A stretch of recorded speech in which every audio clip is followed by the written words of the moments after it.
El existencialismo es un humanismo, por Jean-Paul Sartre. 8. Discusión. 2. Humanismo, desgraciadamente, es un término que hoy día sirve para designar las corrientes filosóficas no solamente en dos sentidos, sino en 3, 4, 5, 6. Todo el mundo es humanista actualmente.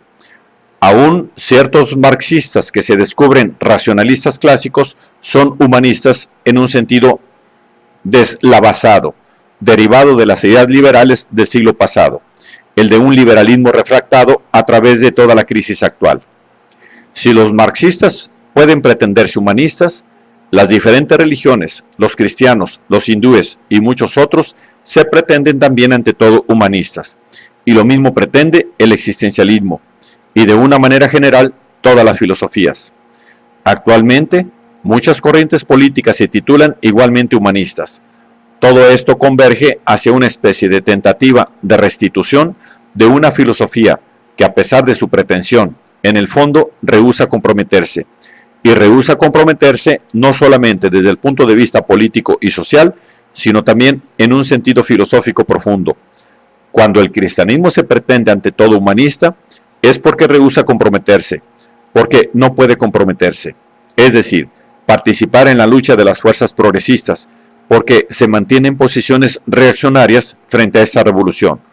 Cuando los pseudomarxistas o los liberales proclaman la persona ante todo, es porque retroceden ante las exigencias de la situación presente del mundo. Así también el existencialista, como liberal, proclama al hombre en general, porque no logra formular una posición exigida por los acontecimientos, y la única posición progresista que conocemos es la del marxismo. El marxismo plantea los verdaderos problemas de la época. No es cierto que un hombre tenga una libertad de elección en el sentido en que, por esta elección, confiera a su actividad un sentido que no tendría sin ella. No es suficiente decir que los hombres pueden luchar por la libertad sin saber que luchan por la libertad. O entonces, si damos un sentido pleno a este reconocimiento, esto significa que los hombres pueden comprometerse y luchar por una causa que los domina, es decir, obrar en marcos que los sobrepasan, y no solo a partir de sí mismos. Porque, en fin, si un hombre lucha por la libertad sin saberlo, sin formularse expresamente de qué se trata, con qué objeto lucha, esto significa que sus actos van a tener una serie de consecuencias que se insinúan en una trama causal, en una trama casual de la que no conoce todos los aledaños y consecuencias, pero que, con todo, encierran su acción y le dan su sentido en función de la actividad de los otros. No solamente de los otros hombres, sino del medio natural en el que otros hombres actúan. Pero, desde su punto de vista, la elección es una preelección. Vuelvo siempre a este prefijo porque creo que hay allí siempre una reserva que interviene. En esta especie de preelección donde tenemos que ver con una libertad de preindiferencia. Pero su concepción de la condición y de la libertad está ligada a cierta definición de los objetos, de la cual hay que decir unas palabras. Es precisamente de esta idea del mundo, de los objetos, de la instrumentalidad, de donde usted difiere lo demás. A imagen de las existencias discontinuas de los seres, usted traza un cuadro de un mundo discontinuo de objetos del cual está ausente todo causalismo, salvo esta extraña variedad de relación de causalidad que es la de la instrumentalidad pasiva, incomprensible y despreciable. El hombre existencialista se tambalea en un universo de utensilios, de obstáculos sucios, encadenados, apoyados los unos sobre los otros, por una extraña preocupación de servirse los unos a los otros, pero afectados por el estigma terrible, a los ojos de los idealistas, de la llamada exterioridad pura. Este método del determinismo instrumental es, sin embargo, acausal. Pero, ¿dónde comienza y dónde acaba este mundo? Cuya definición es, por otra parte, completamente arbitraria y de ninguna manera concordante con los datos científicos modernos. Para nosotros no comienza ni acaba en ninguna parte, porque la separación que el existencialista quiere hacerle sufrir con relación a la naturaleza, o más bien a la condición humana, es irreal. Hay un mundo un solo mundo ante nuestra vista, y todo el conjunto de este mundo, hombres y cosas, si se atiene uno a esta distinción, puede ser afectado en ciertas condiciones variables por el signo de la objetividad. La instrumentalidad de las estrellas, de la cólera, de la flor, no voy a epilogar aquí. Sostengo, sin embargo, que su libertad, su idealismo, está hecho del desprecio arbitrario de las cosas. Y sin embargo, las cosas son muy diferentes de la descripción que usted hace. Usted admite la existencia propia en sí, y ya es un éxito, pero es una existencia puramente privativa, una hostilidad permanente. El universo físico y biológico no es nunca para usted una condición, una fuente de condicionamiento, una fuente de condicionamientos, no teniendo esta palabra en su sentido fuerte y práctico más realidad para usted que la de causa. Pero por eso el universo objetivo no es, para el hombre existencialista, más que ocasión de disgustos, sin apoyos, en el fondo indiferente, una probabilidad perpetua, es decir, todo lo contrario de lo que es para el materialismo marxista. Es por estas razones y algunas otras por lo que usted no concibe el compromiso de la filosofía más que como una decisión arbitraria que usted califica de libre. Usted desnaturaliza la historia misma de Marx cuando usted dice que él ha definido una filosofía porque él la ha asumido. No, el compromiso, o más bien la actividad social y política, ha sido, al contrario, una determinante de su pensamiento más general. Sus doctrinas se precisaron en una multiplicidad de experiencias. Me parece evidente que el desarrollo del pensamiento filosófico en Marx se produce en relación consciente con el desarrollo político o social. Esto es, por otra parte, más o menos cierto para los filósofos anteriores. Si Kant es un filósofo sistemático conocido por haberse mantenido fuera de toda actividad política, esto no quiere decir que su filosofía no haya desempeñado cierto papel político. Kant, el Robespierre alemán, según dijo Heine, y si en la época de Descartes podía admitirse en alguna medida que el desarrollo de la filosofía no desempeñaba un papel político inmediato. Lo que por otra parte es erróneo. Esto se ha vuelto imposible desde el siglo pasado. Volver a adoptar hoy, bajo una forma cualquiera, una posición anterior al marxismo, es lo que llamo volver al radical socialismo.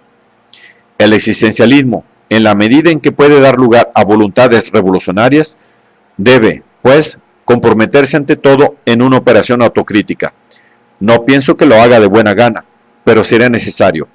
Será necesario que sufriera una crisis en la persona de los que lo defienden, una crisis dialéctica, es decir, que retenga, en cierto sentido, algunas posiciones no desprovistas de valor en alguno de sus partidarios. Y esto me parece tanto más necesario cuanto que he podido observar las conclusiones sociales en verdad inquietantes y netamente retrógradas que algunos de ellos extraían del existencialismo. Uno de ellos escribía, como conclusión de un análisis, que la fenomenología puede servir hoy de una manera muy precisa en el plano social y revolucionario, dotando a la pequeña burguesía de una filosofía que le permita ser y llegar a ser la vanguardia del movimiento revolucionario internacional. Por el medio de las intencionalidades de conciencia, se podría dar a la pequeña burguesía una filosofía que corresponda a su existencia propia, que le permita llegar a ser la vanguardia del movimiento revolucionario mundial. Cito este ejemplo, pero podría citar otros del mismo tipo que muestran que cierto número de personas que por lo demás están muy comprometidas y que se encuentran ligadas al tema del existencialismo, llegan a desarrollar teorías políticas que en el fondo, y vuelvo a lo que decía al principio, son teorías teñidas de neoliberalismo, de neorradical socialismo. Es un peligro cierto. Lo que más nos interesa no es buscar una coherencia dialéctica entre todos los dominios tocados por el existencialismo, sino ver la orientación de estos temas que desembocan poco a poco, quizá sin que lo adviertan, sus propios defensores y en función de una búsqueda, de una teoría, de una actitud que ustedes creen bien definida, en algo que no es el quietismo, claro está, porque hablar de quietismo en la época actual no es más que un modo de salirse por la tangente. Es una cosa imposible, pero que se parece al conformismo. Esto no es, quizá, contradictorio con ciertos compromisos individuales, pero es contradictorio con la búsqueda de un compromiso que adquiera valor colectivo y sobre todo valor prescriptivo. ¿Por qué el existencialismo no debería dar directrices en nombre de la libertad? Pero si es una filosofía orientada en el sentido indicado por Sartre, debe dar directrices, debe en 1945 decir si hay que adherirse a la UDSR, al Partido Socialista, al Partido Comunista o a otro. Debe decir si está con el Partido Obrero o con el Partido Pequeño Burgués. Sartre. Es bastante difícil contestarle completamente porque usted ha dicho muchas cosas. Voy a intentar responder a algunos puntos que he anotado. En primer lugar, considero que usted ha tomado una posición dogmática. Ha dicho que nosotros retomamos una posición anterior al marxismo, que vamos hacia atrás. Creo que habría que probar que nosotros no tratamos de tomar una posición posterior. No quiero discutir sobre esto, pero quisiera preguntarle de dónde saca usted tal concepción de la verdad. Usted piensa que hay cosas absolutamente verdaderas, pues ha hecho algunas críticas en nombre de una certidumbre. Pero si todos los hombres son objetos, como usted dice, ¿de dónde proviene tal certidumbre? Ha dicho que si el hombre se niega a tratar al hombre como objeto, es en nombre de la dignidad humana. Falso. Es por una razón de orden filosófico y lógico.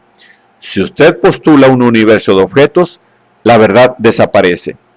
Si el mundo del objeto es el mundo de lo probable, el mundo del objeto es el mundo de lo probable, tiene usted que reconocer que toda teoría, sea científica o filosófica, es probable. La prueba de ello está en que las tesis científicas históricas varían y se proponen como hipótesis.